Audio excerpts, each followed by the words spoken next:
Iimbitahan ng Senate Blue Ribbon Committee si Senator Alan Peter Cayetano at Philippine Television Network General Manager Lino Cayetano sa nakatakdang pagdinig kaugnay ng umano'y mga ghost flood control projects sa Taguig City.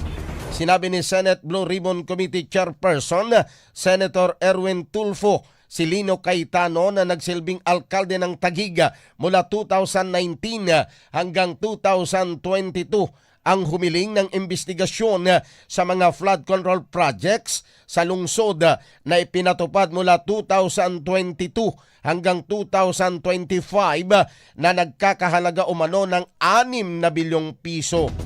Una nang itinanggi ni Senador Cayetano ang mga aligasyon na may mga ghost flood control projects sa Taguig City.